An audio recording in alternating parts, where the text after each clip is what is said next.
जो पुरुषों पे अत्याचार हो रहे हैं उस पे वो कमीशन बनाना चाह रहे हैं। घटनाएं सुनने को आ रही हैं, किसी ने ब्लू ड्रम को, किसी ने अभी एक स्नेक बाइट भी बहुत ज़्यादा फेमस हो रही है। हम भी परेशान होते हैं और हमारी फैमिलीज़ भी डिस्टर्ब होती हैं। और हमारे पास महीने में 5 से 6 हज़ार कॉल्स आते हैं हर महीने। हम उनको लीगल नॉलेज देते हैं, that is also free of cost. और एकदम से ही अचानक से मेरे ऊपर केस आ गया तो मैं एकदम घबरा गया, क्योंकि फैमिली कोर्ट्स एक्ट में एविडेंस एक्ट एप्लीकेबल नहीं है। इतना शौक हो गया एकदम से, मतलब कि मैं करीब 2 महीने तो इस सदमे से बाहर ही निकला। अतुल सुभाष जिन्होंने एक नोट लिखा था और उसके बाद आप लोग जानते ही हैं, ये देखिए सत्याग्रह हैशटैग सत्याग्रह फॉर मैन।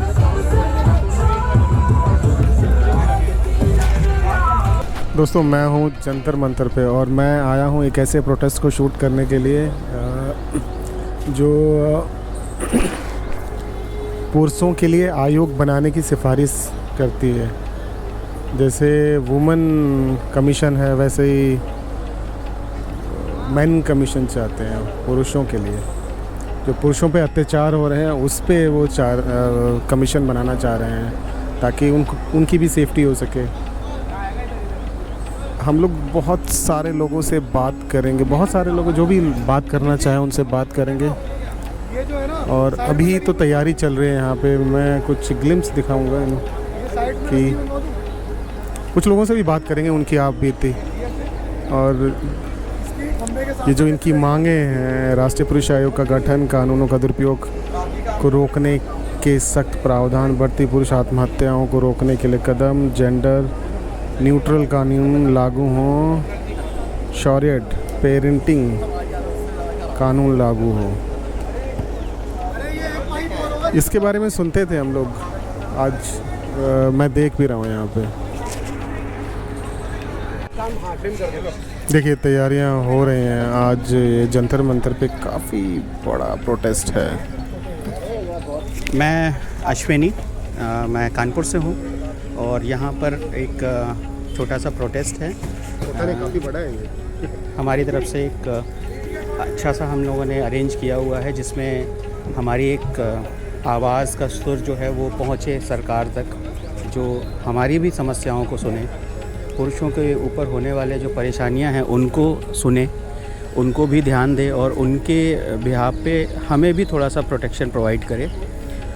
जैसा कि आपने देखा है, सुना है, कुछ समय से आपको लगातार एक से एक घटनाएं सुनने को आ रही हैं। किसी ने ब्लू ड्रम को, किसी ने अभी एक स्नेक बाइट भी बहुत ज़्यादा फेमस हो रही है और बहुत सारे इस तरह के जो कृत्य होते चले आ रहे हैं पुरुषों के लिए। और दूसरा एक सबसे बड़ी बात यह है कि हमारे पास भी कोई भी ऐसा कोई चैनल नहीं है, कोई भी ऐसा सपोर्टिंग बॉडी नहीं है जो हमारी प्रॉब्लम्स को सुन सके, टू द गवर्नमेंट पहुंचा सके, टू द जुडिशियल बॉडी कोई सपोर्ट मिल सके। तो उसके लिए हमारी एक ये आवाज़ है सरकार को जगाने के लिए, सरकार को कहने के लिए, please listen to us, thank you. तो ये पीछे जो लगा हुआ है ये सब क्या है? ये सारे के सारे वो लोग हैं जिनके ऊपर किसी तरह की कोई केसेस और उसके टॉर्चर की वजह से उन्होंने सरवाइव नहीं कर पाए और उन्होंने आत्महत्या करी, या उनके ऊपर प्रेशर इतना हुआ कि उनकी फैमिली पर्सन्स को इतना डिस्टर्बेंस मिला।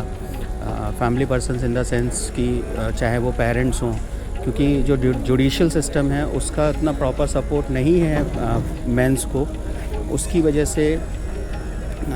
से हमारी सुनवाई नहीं है। हम भी परेशान होते हैं और हमारी फैमिलीज़ भी डिस्टर्ब होती हैं। फिर उसमें बहुत सारे मेंटल प्रेशर क्रिएट करे जाते हैं। जुडिशियल सिस्टम हमें सपोर्ट नहीं करता, सुनता नहीं है, हम प्रेशराइज़ होते हैं। बहुत सारे दूसरे और फैक्ट है कि हमें हमारे बच्चों से दूर कर दिया जाता है, मिलने नहीं दिया जाता है। और भी बहुत सारे ऐसे केसेस हैं कि हमारे बूढ़े बुजुर्ग पेरेंट्स हैं, उनको एक तरह से एक्सटॉर्ट किया जाता है कि, और एक चीज़ ये भी है कि अगर बीवी पत्नी या जो भी कुछ है वो भले अच्छी खासी अर्निंग कर रही हो, फिर भी एक मेंस को हमें एक उसको इकोनॉमिक सपोर्ट भी देना होता है। तो ये सारी चीज़ें हैं जो कहीं ना कहीं हम सबको परेशान करती हैं। उसके तहत एक सरकार से निवेदन है हम सब का कि प्लीज़ सपोर्ट करें। कहाँ से लोग आए हुए? हाँ, इस प्रोग्राम में ऑल ओवर इंडिया से हमारे पास में वॉलंटियर्स आए हुए हैं जो इन्हीं सब चीज़ों से परेशान हैं, क्योंकि हम चाहते हैं कि एक पुरुष आयोग का गठन हो जिसमें कम से कम ऐसा हो कि हम अपनी समस्याएं कह सकते हों और वो सुन सकें, हमारी भी सपोर्ट सिस्टम को जनरेट करें। ओवरऑल इंडिया एक फेक केसेस का एक बहुत बड़ा चैनल है। पैसे की उगाही, परेशान करना, फिज़िकली मेंटली हरास करना, उन सब के लिए एक हमारे पास कोई सपोर्ट नहीं है कि हम कंप्लेंट किसको बोलें। सारे लॉज जो हैं वो फीमेल्स के लिए हैं। अभी कुछ समय पहले कैलकाटा हाई कोर्ट का एक डिसीज़न भी था, उन्होंने भी ये चीज़ कही थी। तो इस तरह की बहुत सारी चीज़ें हैं जो हमें फेवर नहीं करती हैं। We need support. Thank you. पहले मुझे लगा था कि एक छोटा सा प्रोटेस्ट होगा, लेकिन यहाँ पे काफ़ी बड़ा प्रोटेस्ट है ये। काफ़ी बड़ा मतलब काफ़ी बड़ा पूरा पंडाल लगा हुआ है और मुझे लगता है कि आज भरेगा।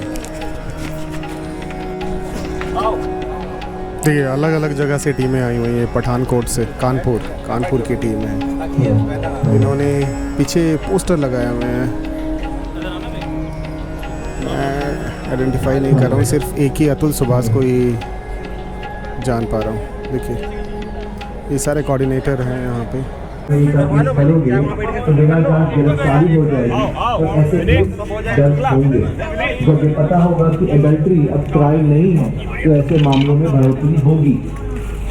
जब समाज में दिखने लगेगा कि पति को मार दो और तुम्हें कुछ नहीं होगा, सब रफा दफा हो जाएगा, तभी हत्याएं भी होंगी। क्या ये हमारी व्यवस्था की विफलता नहीं है? मेरा नाम अभिषेक है और मैं इस एनजीओ के साथ पिछले 9-10 साल से जुड़ा हुआ हूँ। तो ये कैसे शुरू करने का आइडिया आया और क्यों आया? मतलब बेसिकली 2005 से बताइए ये है क्या, पुरुष सत्याग्रह क्या है और कैसे आइडिया आया शुरू करने का? मैं थोड़ा पीछे से हिस्ट्री से शुरू करता हूँ कि 2005 में कुछ लोगों ने, जो कि विमेन रिलेटेड कानून जो है, मैट्रिमोनियल लॉज जो हैं, उनके रिलेटेड जो लोग परेशान हो रहे थे, उन्होंने मिलकर एक याहू ग्रुप स्टार्ट किया। So it started with a Yahoo group. धीरे धीरे करके लोग जुड़ते गए, उनको पता चलता गया। हमने ब्लॉग लिखे, हमने इंटरनेट पर बहुत सारी चीज़ें लिखी। बट 2013 में भी रियलाइज़ कि there is a dire need of a helpline number, national helpline number होना चाहिए। तब हमने ये 888-498-498 नंबर स्टार्ट किया है। ठीक है। सो उसके बाद से हमारे पास आज की डेट में सिनेरियो ये है कि हमारी 22-23 एनजीओज़ हैं जो इस तरीके के फ़ोन कॉल्स उठाते हैं। 40 एनजीओ लगभग हमारे साथ एसोसिएटेड हैं और हमारे पास महीने में 5 से 6 हज़ार कॉल्स आते हैं हर महीने। तो हम उन लोगों की जो भी हेल्प ऑन द स्पॉट कर पाते हैं उस तरीके से करते हैं। उनको जो भी लीगल नॉलेज है उस तरीके से लीगल नॉलेज प्रोवाइड करते हैं। पिछले अभी काफ़ी चर्चा में है, बहुत सारे केसेस चर्चा में हैं।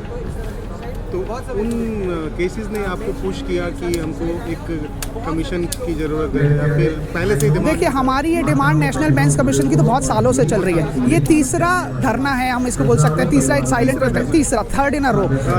हाँ जी, 2017 में, 2019 में और हमने 2025 में अब तीसरी बार कर रहे हैं इसको। तीसरी बार इसको कर रहे हैं। ठीक है। सो ये तीसरा हमने देखा over the period of time. आदमी ना पहले तो सिर्फ सुसाइड कर रहे थे। 1,28,000 आदमी हर साल सुसाइड करते हैं, 2022 NCRB का डेटा कहता है। बट अब ना सडनली आदमियों के मर्डर्स होने लग गए हैं। औरतें डिफरेंट तरीके से उनको मार रही हैं। कोई नीले ड्रम में डाल रहा है, कोई सीमेंट में डाल रहा है, किसी की वजह से कुछ हो रहा है। आप देखिए कल परसों की एक घटना है जिसमें लड़की ने मर्डर कर दिया और बाद में सांप छोड़ दिया उसके बेड पर। आजकल तो बहुत वायरल है इस तरीके की खबर। तो ये जो हमारी डिमांड है पुरुष आयोग की बहुत पहले से है, क्योंकि हमारा मानना ये है सरकार जब कोई भी नीति बनाती है, कोई भी पॉलिसी बनाती है, कोई भी कानून बनाती है, तो उसके पीछे एक डेटा होता है, एक रिसर्च वर्क होता है। आदमियों का कोई डेटा है ही नहीं, कोई रिसर्च वर्क है ही नहीं, क्योंकि ऐसी कोई बॉडी नहीं है जो इस तरीके की रिसर्च वर्क करे, कोई ऐसा डेटा कलेक्शन करे। NFHS का जो क्वेश्चनर है वो भी थोड़ा प्रो वुमेन है। हम एज पर हम जिस तरीके से हम उसको रीड करते हैं वो थोड़ा प्रो वुमेन है। तो जो उसका डेटा होता है जो सरकार जिसको यूज़ करके लॉज या कोई भी पॉलिसी बनाती है वो थोड़ा आदमियों के लिए थोड़ा प्रॉब्लमेटिक है, उसमें कुछ चीज़ें ऐसी हैं जो आदमियों के मतलब एंटी मेंस हमारे हिसाब से हैं। जल्दी कमीशन बन जाएगा आपको ऐसा लगता है? हमारी कोशिश पूरी, हम चाहते हैं, सरकार से रिक्वेस्ट करते हैं कि आदमियों के बारे में भी सोचा जाए। और जब आप महिलाओं के बारे में सोच रहे हैं, वुमेन्स के बारे में सोच रहे हैं, आपने इतनी ज़्यादा बॉडीज़ बना रखी है, उनके लिए इतना सारा बजट दे रखा है, तो आदमियों के बारे में भी सोचना चाहिए। मोर देन 51% जनता जो है आदमी है इस देश में। 70 करोड़ पुरुषों की आवाज़ है, सिर्फ हमारी आवाज़ नहीं है। हम तो आप सभी लोगों के लिए यहाँ पर आवाज़ उठाएं। कमीशन क्या हेल्प करेगा?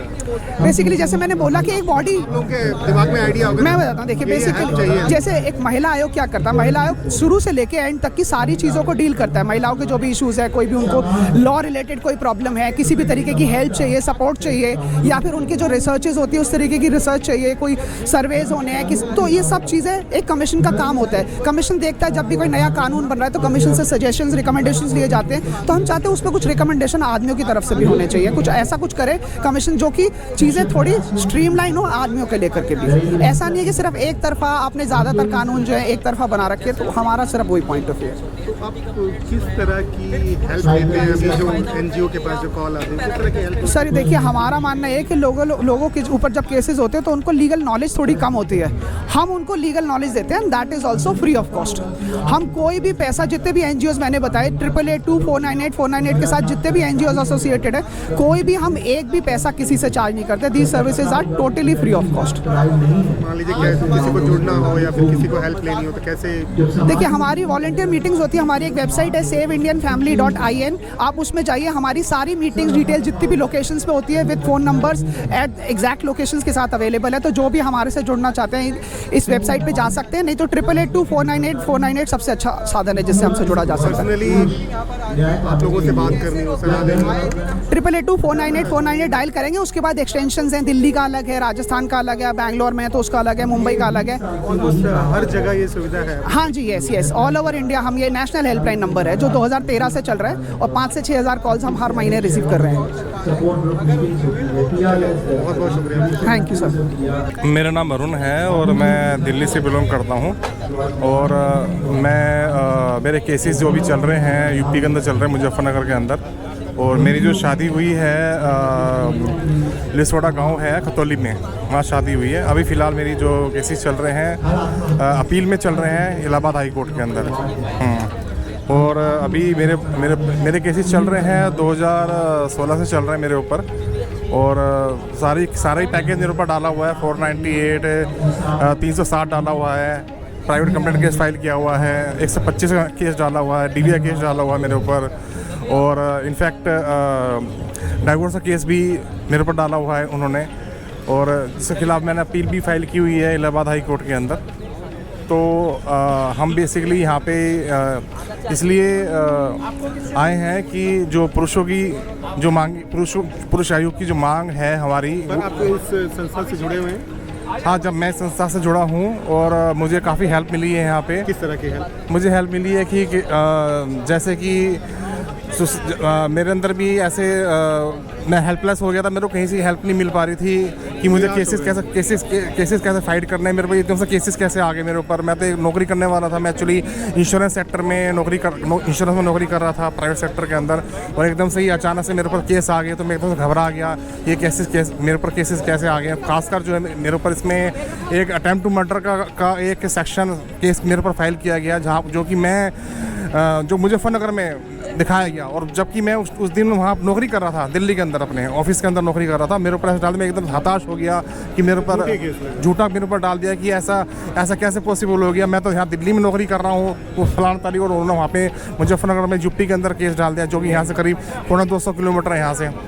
और मेरे अंदर ही ऐसे कुछ नेगेटिव विचार आने लगे कि इस तरह की चीज़ें मेरे साथ हो रही है, तो सुसाइड करने को मन करा। तो फिर मेरे को जो है मेरे को गूगल पे, इंटरनेट पे पता चला कि एक पुरुषों की हेल्प करने के लिए भी एक संस्था है जो कि सेव इंडियन फैमिली है। 8882498498 ये हेल्पलाइन नंबर है, ऑल ओवर इंडिया नंबर है। मैंने यहाँ पे फ़ोन किया तो मुझे पता चला कि दिल्ली के अंदर जंतर ये मंडी हाउस मेट्रो स्टेशन पर मीटिंग होती है यहाँ पे गोल चक्कर में। यहाँ पे हर शनिवार को होती है 5 बजे से लेकर 7 बजे तक। तो वो मैंने मीटिंग अटेंड करनी शुरू करी। तो मुझे बताया गया, मुझे गाइडेंस की गई कि केसेस को कैसे हैंडल करना है, कैसे उसमें मुझे पेशेंस रखना है इस चीज़ के अंदर। इसी तरह की मुझे गाइडेंस मिली, जिससे मुझे एक कॉन्फिडेंस आना शुरू हो गया कि मुझे केसेस कैसे फाइट करने हैं, कोर्ट में जो प्रोसीडिंग होती है मुझे कैसे अटेंड करनी है, जो वकील जो एडवोकेट्स होते हैं उनके साथ कैसे मुझे जो मेरे बिहाफ पे केस फाइट कर रहे हैं, उनको जो प्लीडिंग बना रहे हैं उनको कैसे सही है या गलत है, वो मैं यहाँ पे मीटिंग में ला के दिखाता था कि कहीं मेरा केस कहीं रॉन्ग डायरेक्शन में तो नहीं जा रहा है। तो इसी तरह की चीज़ें मुझे यहाँ पे काफ़ी मुझे हेल्प मिली, मुझे कॉन्फिडेंस मिला मुझे ना। ऑलमोस्ट ये सारे केस एक तरह के ही होते होंगे, जैसे भी पुरुषों के जितने भी केस हैं ऑलमोस्ट जितने भी सबका नेचर एक ही तो मैट्रिमोनियल जो केसेस होते हैं, मैट्रिमोनियल का जितने भी सारे जो सेक्शंस हैं, जैसे 498 है, 406 हो गया, 125 हो गया, डीवी हो गया आपका। उसके बाद मेरे ऊपर नई धारा जो लगाई 307 अटेम्प्ट टू मर्डर, मैं काफ़ी हताश हूँ। मैं एकदम से इतना शौक हो गया एकदम से, मतलब कि मैं करीब 2 महीने तो इस सदमे से बाहर ही निकला। नौकरी में मैं कंसल्ट नहीं कर पाया, फैमिली सब सफ़र करी। बस मैं यही शुक्रिया अदा करना चाहता हूँ ये जो NGO है सेव इंडियन फैमिली, जिन्होंने मदद करी, और उन्होंने मेरी मदद करी। मैंने अपनी फैमिली के, मेरे पापा मम्मी, मेरी बहन है छोटी, उन सबको मैंने हौसला दिया कि ये बुरा वक्त आया है, इसको ये भी निकल जाएगा, और केसेस किस तरह से लड़ने हैं, और जीत हमेशा सच्चाई की होगी, पेशेंस रखना है इस चीज़ के बारे में। ये सब चीज़ें मुझे यहाँ से हेल्प मिली मुझे यहाँ पे। बहुत शुक्रिया हमसे बात करने के लिए। मैं अनुपम गोस्वामी और मैं लीगल एडवाइज़र हूँ, लीगल कार्य करता हूँ और लड़कों के साथ काम करता हूँ। 2012 से मैं जुड़ा हूँ। मैं कहता हूँ आज जो सब ये सैलाब आया है वो 1984 में कांग्रेस सरकार इस देश में कानून लेकर आई, फैमिली कोर्ट्स एक्ट, जिसकी प्रेरणा हमने चीन से ली थी, और उसके वजह से जज हमारे यहाँ तानाशाह बने हुए हैं, क्योंकि फैमिली कोर्ट्स एक्ट्स में एविडेंस एक्ट एप्लीकेबल नहीं है, और क्योंकि एविडेंस एक्ट एप्लीकेबल न होने से जज तानाशाह बने हुए हैं। तो भारत में सबसे पहला अगर ये तबाही रोकनी है तो हमें एक काम करना पड़ेगा, फैमिली कोर्ट्स एक्ट में अमेंडमेंट करके वहाँ जो एविडेंस एक्ट है वो एप्लीकेबल करना पड़ेगा, जो काम संसद और राज्य विधायिका कर सकती है। और जब तक फैमिली कोर्ट्स एक्ट में अमेंडमेंट नहीं होगा, ये सैलाब हर साल आता रहेगा।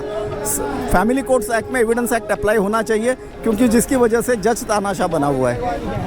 भारत के चाहे फौजदारी हो, सिविल अदालत हो, अंग्रेज़ों ने उसमें एविडेंस एक्ट सर्वोपरि रखा, इसके लिए जज वहाँ तानाशाह नहीं है। लेकिन फैमिली कोर्ट्स एक्ट में क्योंकि एविडेंस एक्ट लगता नहीं है, जज की सारी डिस्क्रिप्शन पे केस है। तो मेरी ये विधायश है कि भारत सरकार या राज्य सरकार फैमिली कोर्ट्स एक्ट में एक बार एविडेंस एक्ट को एप्लीकेबल कर दे, ये आधी से ऊपर ज़्यादा समस्या अपने आप हल हो जाएगी। तो ये प्रोटेस्ट में सिर्फ मैन नहीं आए हुए हैं, महिलाएं भी आए हुए हैं, जो किसी की बहन हो सकती है, किसी की माँ हो सकती है। तो ये एक प्रोटेस्ट था जिसको मैं कवर करने के लिए आया हूँ दिल्ली के जंतर मंतर पे। हज़ारों लोग हैं यहाँ पे इस समय जो प्रोटेस्ट में भाग लेने के लिए आए हुए हैं, और भाग भी ले रहे हैं। देखिए, तो डिमांड है इनकी, महिलाओं से लड़ाई नहीं है, लेकिन सिर्फ डिमांड है कि एक आयोग बनाया जाए, महिला आयोग है, वैसे ही पुरुष आयोग होना चाहिए, जिससे इनकी आवाज़ सुनी जा सके। जो भी लोग सताए हुए हैं उनकी आवाज़ सुनी जानी चाहिए। तो चलिए मिलते हैं अगले वीडियो में।